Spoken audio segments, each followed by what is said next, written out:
Raidieraksts Drošinātājs. Labdien, Alla! Labdien, Dīvs! Es par jums uzzināju no vienas klausītājas, kur atrakstīja, ka tad, kad viņi viesojās Kīvā kara muzejā, pie viņas esot pienākusi kāda gide, kura sadzirdēja, ka viņi runāja latviski, un esot uzrunājusi šos latviešus, kas viesojās Kīvā, latviski. Un pat esot ukrainieti, un tad es jūs sadzinu rokās, un te nu mēs tagad runājam. Alla, jūs esat ukrainiete, latviete, pa pusē ukrainiete, pa pusē latviete. Kas jūs esat un kā jūs zinat latviešu valodu? Jā, es esmu pilnīgi ukrainiete.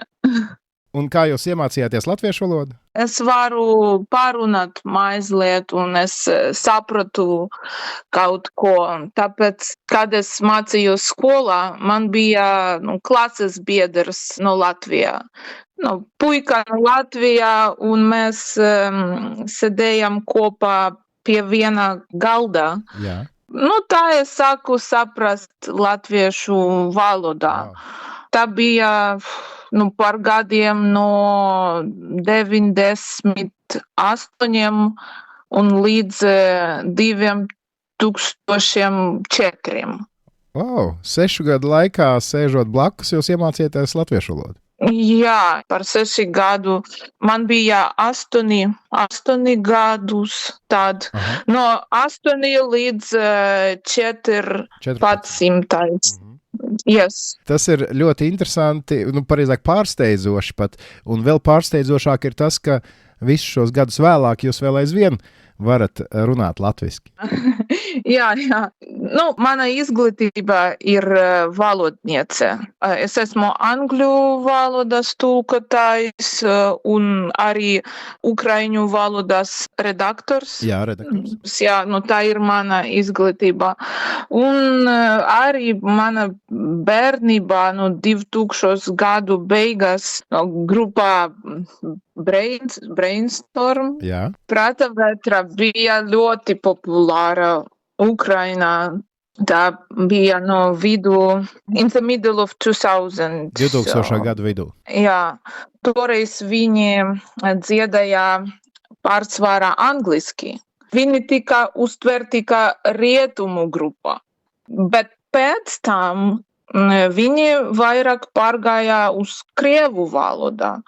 Un interese par viņam Ukrainā, sākā mazināties, and they were not so unique as in English. Also, that was a very popular song, Colder. Their music video for this song, it also was taken in Kyiv. Yes. At the time.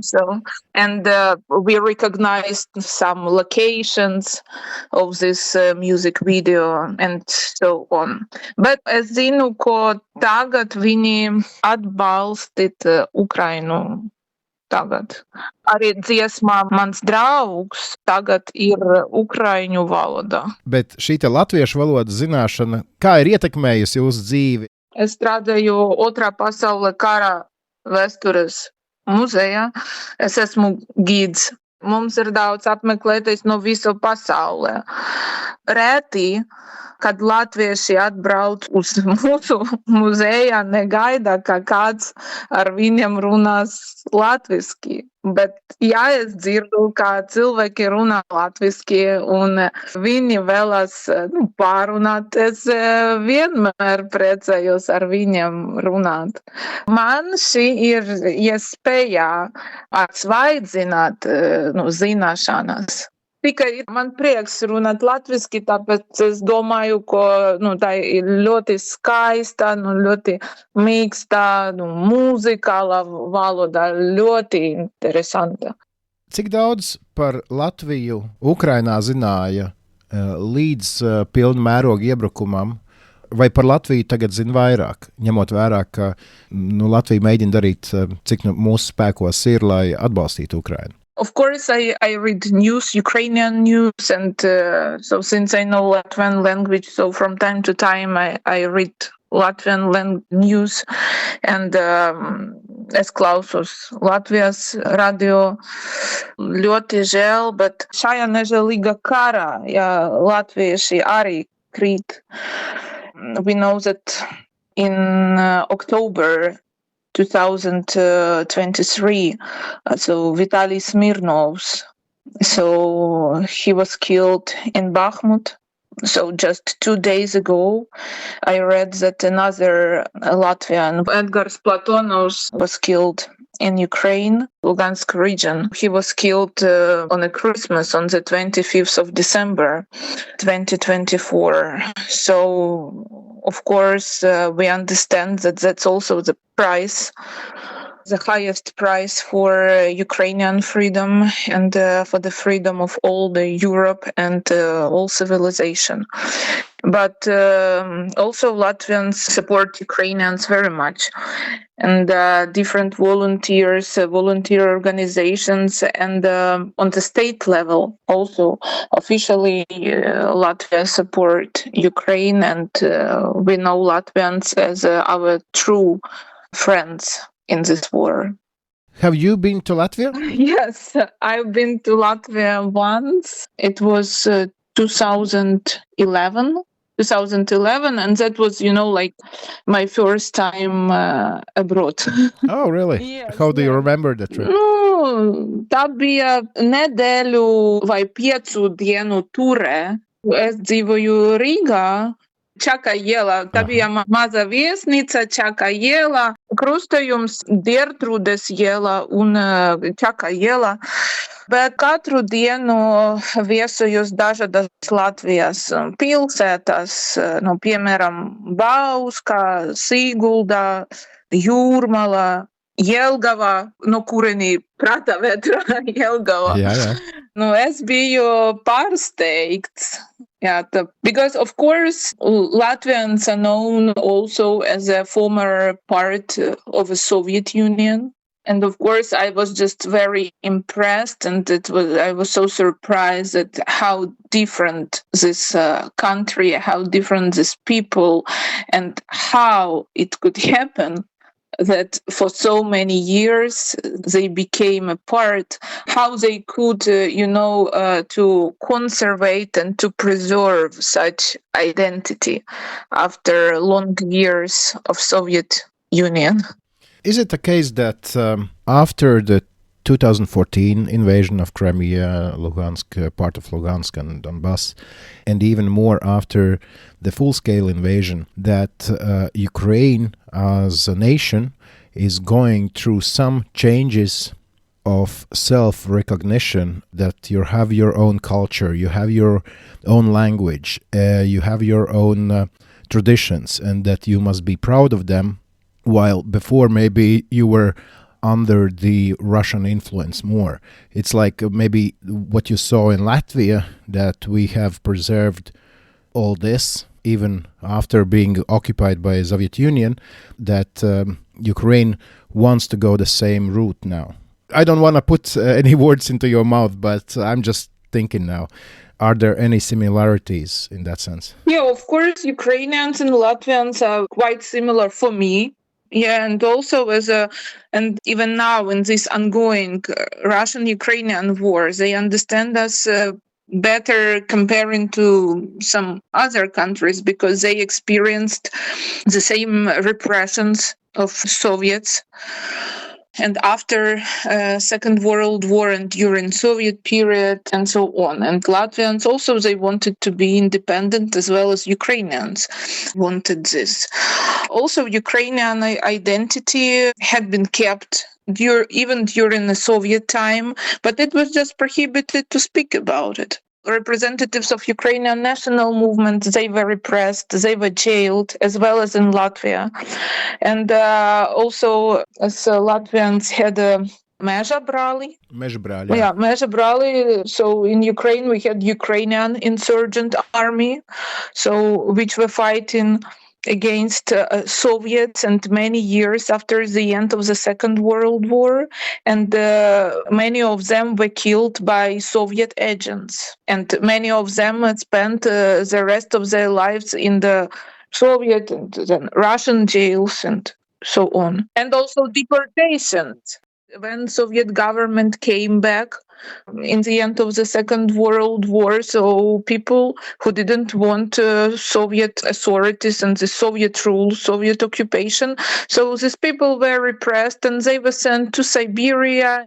And it was experienced and by Latvians and by Ukrainians and by other nations who lived under Soviet regime. Well, when we speak about history, I want to use this chance and talk to you also about the museum where you work. Yeah. Many of our listeners may not have been to the Museum of War in Ukraine, but they most definitely have seen the huge statue of a lady over the city, and that's where you are, right? Yes. So that's one of the highest monuments, not just in Ukraine, but also in Europe. So that is a monument motherland. The total height of this monument 102 meters. So it's higher than Statue of Liberty in the United States, for example. And as you remember about the Cold War, of course, the Soviets wanted to build something bigger than Americans had. Also, monument is quite heavy. It's almost 500 tons. And the process of building was quite long for 7 years, from 1974 till 1981. And now under this monument is the main exhibition of our museum. So our museum, National Museum of the History of Ukraine in the Second World War Memorial Complex, is one of the biggest historical military museum on the territory of Ukraine. So we have a huge collection of original exhibits. So collection of Second World War consists of more than 400,000 original exhibits. And since the beginning of Revolution of Dignity, since 2014, museum started to collect items about 21st century, about ongoing time. So from about Russian-Ukrainian war, we have more than 21,000 original items. So it's absolutely different exhibits, such as, and also uniform, personal belongings, and weapon, different kind of documents, pictures, and so on. In Latvia, the War Museum is a place where every school kid is taken to see how their ancestors once fought for our country, and it's really about past, of course, with lessons for today. But what role does the War Museum currently play in Ukraine at the time when there is actually full-scale war going on? The activity of our museum is very multitask. So it's not just education of people about the past, but also it's necessary to illuminate all the events which are going now on Ukrainian land. I work in an educational department, so es strādāju izglītības nodaļā. I provide tours every day, so my department, so that the employees who always in contact with visitors, and we represent the exhibitions. We represent exhibitions of museum. But also another part of museum work, so that is a research and that is a documentation of ongoing war. And it's necessary to say about museum expeditions. So our general director, Yuri Savchuk, after liberation of Ukrainian lands, he go to the expedition and he tried to collect items for new exhibitions. For example, speaking about Kyiv region, it was liberated on the 2nd of April, 2022.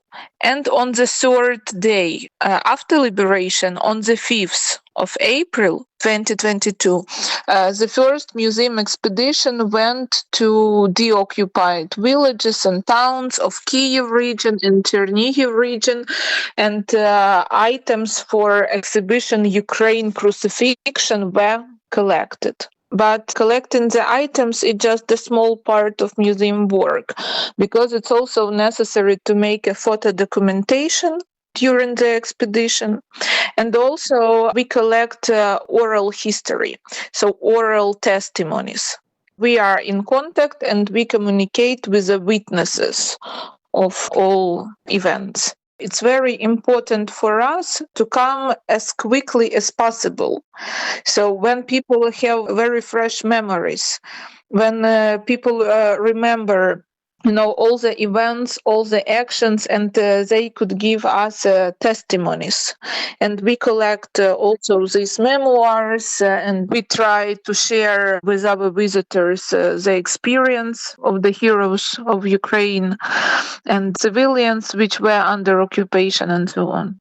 How is it for you on a daily basis when you work in the museum? You're one of the persons who speaks to the visitors and tells them information about the exhibition, about some items that you can see and history. But aren't there cases when some active soldiers come in, or some war veterans come in, or some volunteers come in that who also have their stories, and you are like, now I have to stop talking and start listening to you because that's a new evidence of war, and maybe we have to write it down or film it.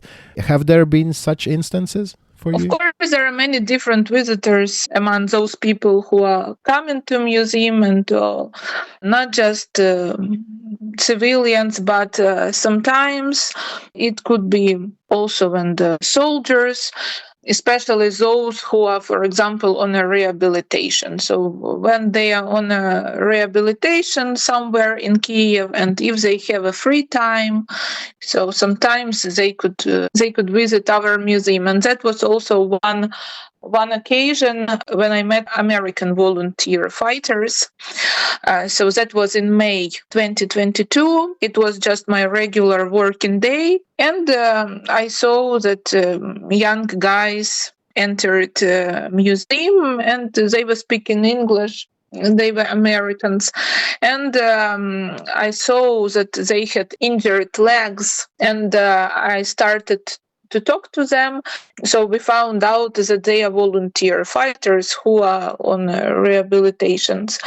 We were in touch, and they donated to us their belongings from Zaporizhia direction, from the battle in the area of Orikhiv, where heavy battles were at that time. And they became the heroes of our exhibition. So in summer 2022, we had exhibition about Americans who are fighting for Ukraine during this war.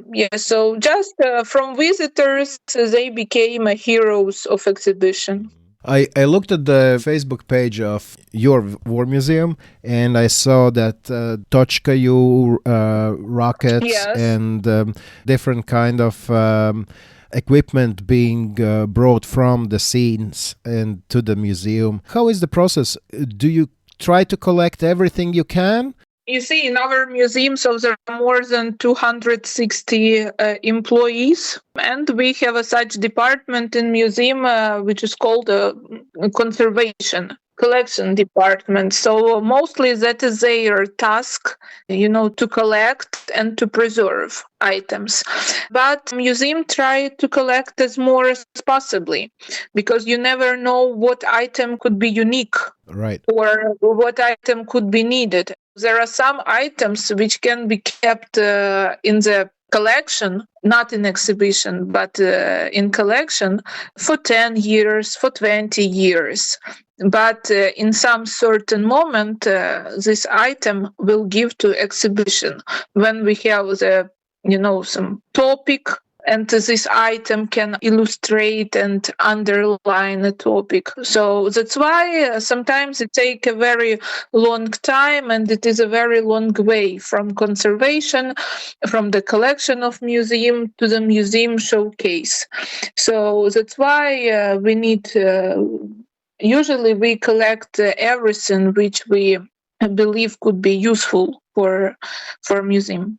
I know that the Latvian Ukrainian War Museums have cooperated before. Could you talk about that? First of all, I would like to say about Latvian embassy in Ukraine.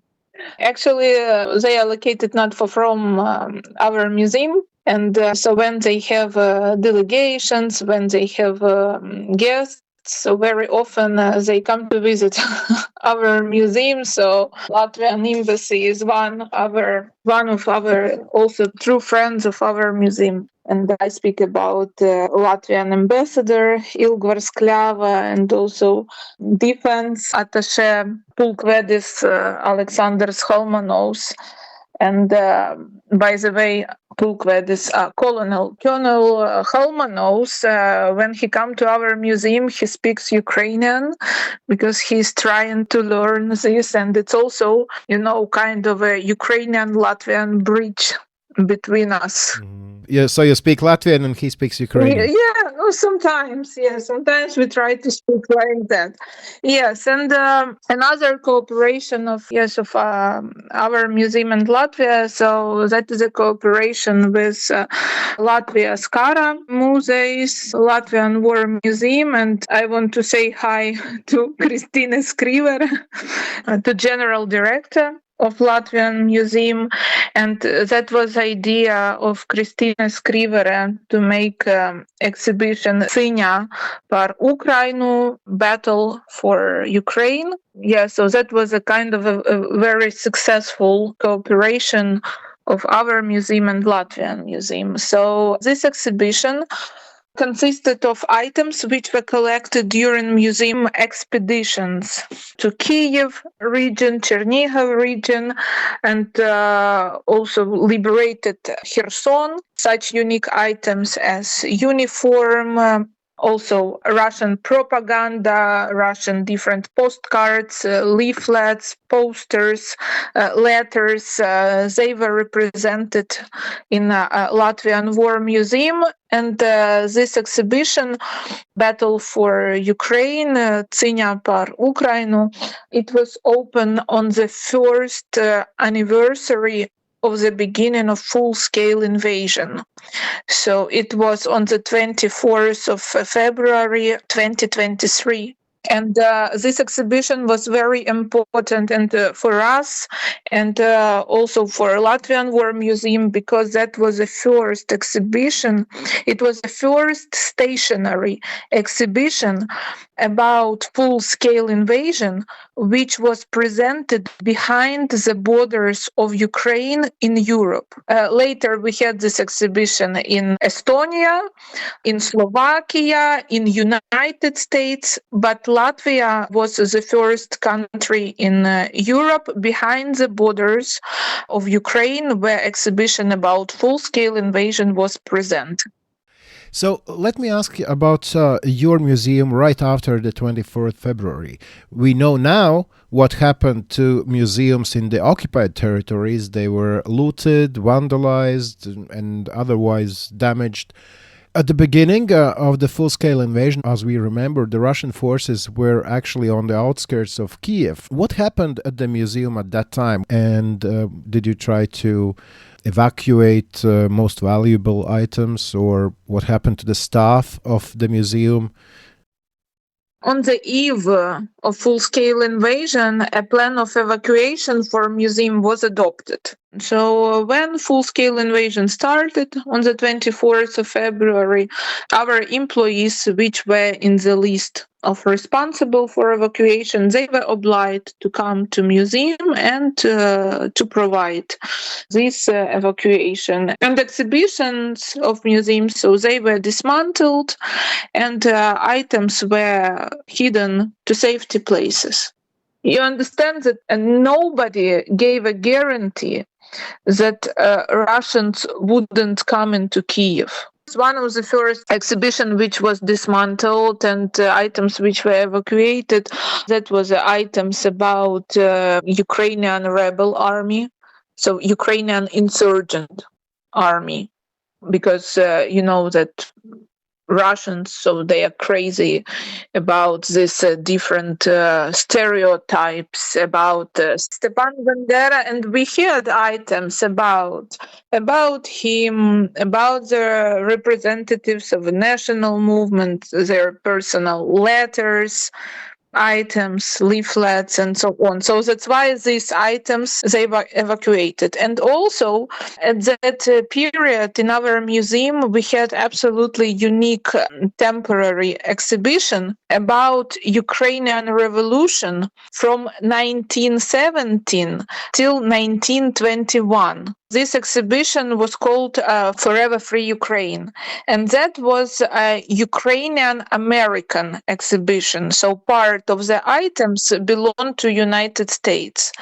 So that's why it was necessary to evacuate this exhibition, because belongings didn't belong to us. Our general director, Yuri Savchuk, so he personally, by his personal car, so he evacuated these items to the west of Ukraine.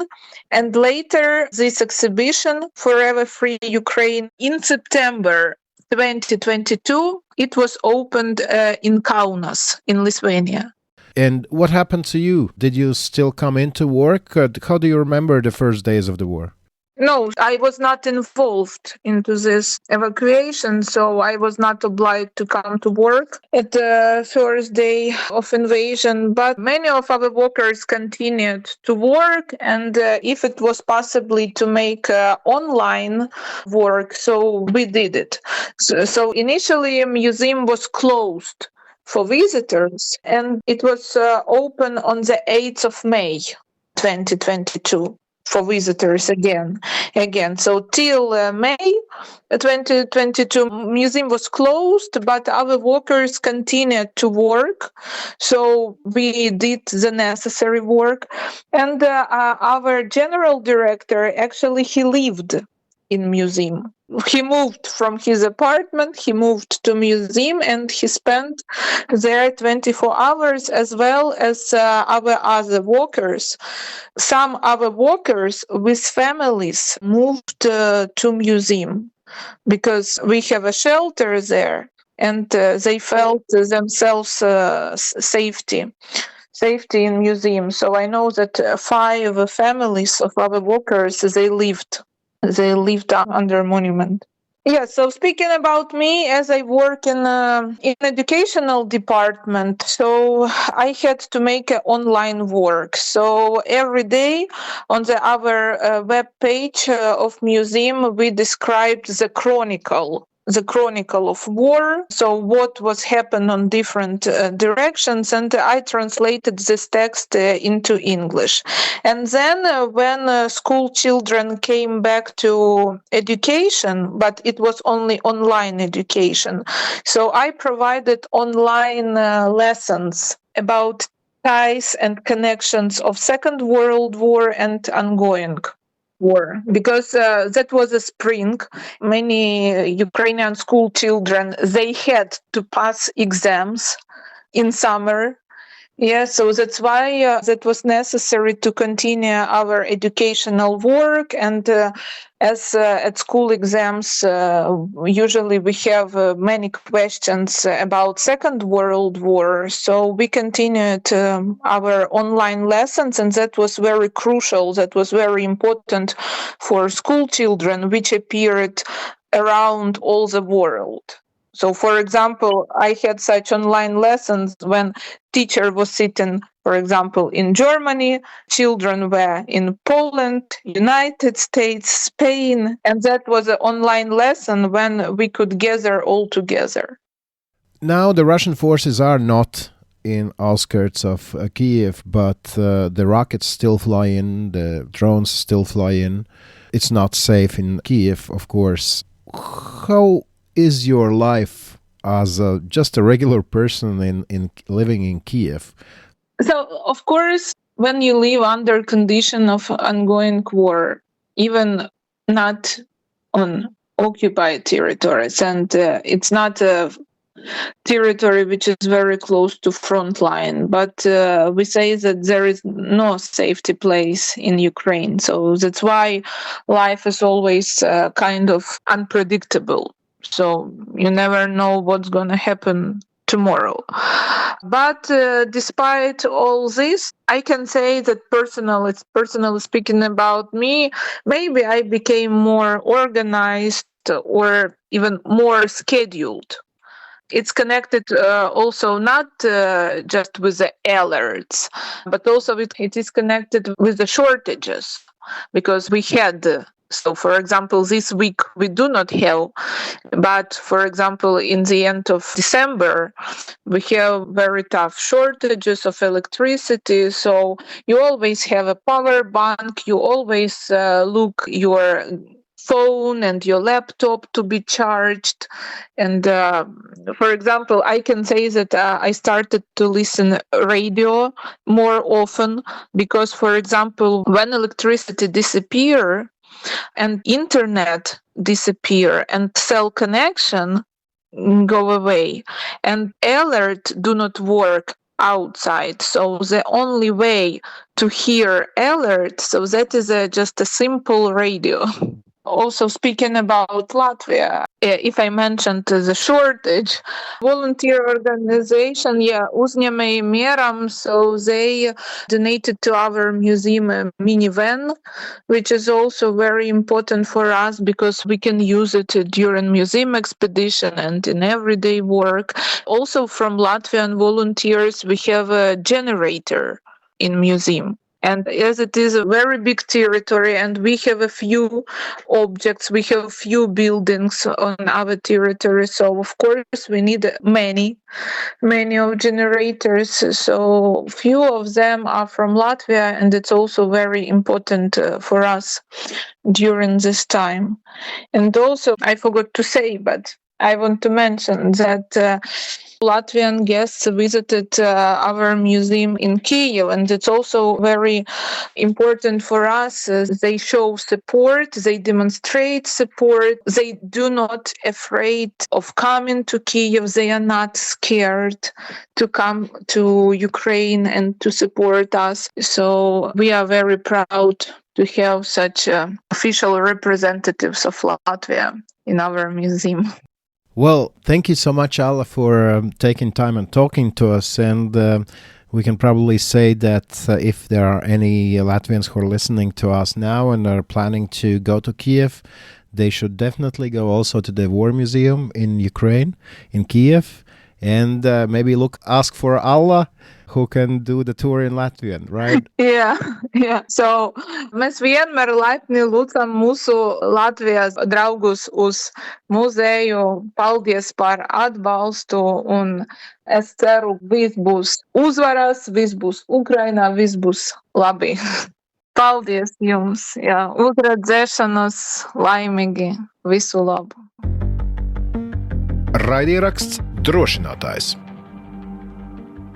Paldies, Dīvu, par interviju, šoreiz ar Allu Grušecku. Lieliski interviju, un jūs, klausītāji, nepārklausījāties arī gide Kijevā kara muzejā arī runā latviski. Tas nebija mākslīgais intelekts, mēs neko te necenšamies maldināt vai apstrādāt vai pārstrādāt.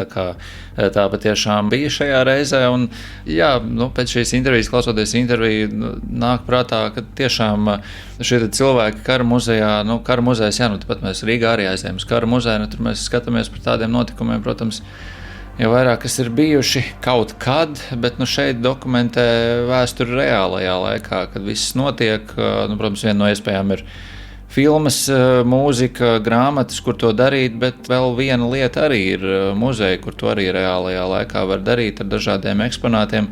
Tie vēl noteikti laika gaitā arī papildināti tiks un mainīsies, taču cerams, ka iespējami drīz jau šajā kara muzejā Kijevā gidi apmeklētājiem par karu Ukrainā varēs tomēr stāstīt kā par kaut ko bijušu, nevis jo projām notiekošu. Katrā ziņā, ja jūs dosieties uz Ukrainu, uz Kijivu, meklējiet šo te milzīgo sievietes statuju, tieši tās pakājē atradīsiet Allas darba vietu, atradīsiet arī pašu Allu, kur tur ir ikdienas.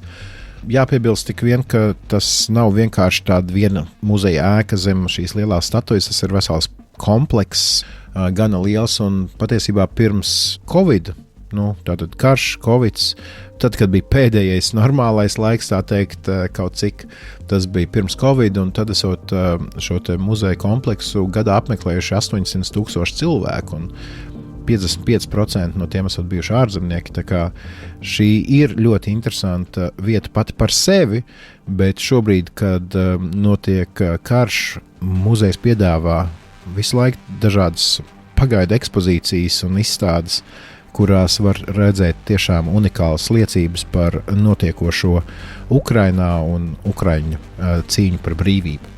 Tā kā noteikti iesaku, un ja jūs tur aizdosieties, noteikti pajautājiet, vai Allu Grušecka ir uz vietas, un ja ir, tad varēsiet aprunāties gan par prāta vētru, gan par Rīgu, gan par to, kas ir redzams Ukrainas kara muzejā. Tas šajā reizē mums arī viss, ja jums šķita interesanti, vai ja jūs zinat kādu, kurš dosies uz Kīvu tuvākajā laikā, aizsūtiet viņiem saiti uz šo sarunu, uz mūsu šīs dienas epizodi, pielieciet lūdzu tur tos īkšķīšus, zvaigznītes un kas kurā platformā ir liekams, lai algoritmi saprot, ka šeit tiek piedāvāts saturs, kuru ir vērts klausīties, un rakstiet mums droši. Kā redzam, pēc šodienas ļoti skaists piemērs, kā klausītāju, proti jūsu iesaiste, palīdz veidot mums kopā drošinātāju saturu, un tā tas būs arī turpmāk. Tātad rakstiet mums drošinātājs @Latvijas Radio LV, klausieties mūsu ik ceturtdienu jauna epizode visās straumēšanas platformās un Latvijas Radio mobilajā lietotnē, bet tiem, kuriem straumēšanas formāts ir svešs, iesakiet klausīties Latvijas Radio 1 piekdienu vakaros 6:15, tad mēs ejam arī gaisā tur, tikai nedaudz īsākā formātā, jo mums jāiekļaujas konkrētā laikā. Visu labu un tiekamies jau nākamnedēļ. Atceramies, drošinātājs skaidri un personīgi par karu Ukrainā. Raidieraksts Drošinātājs.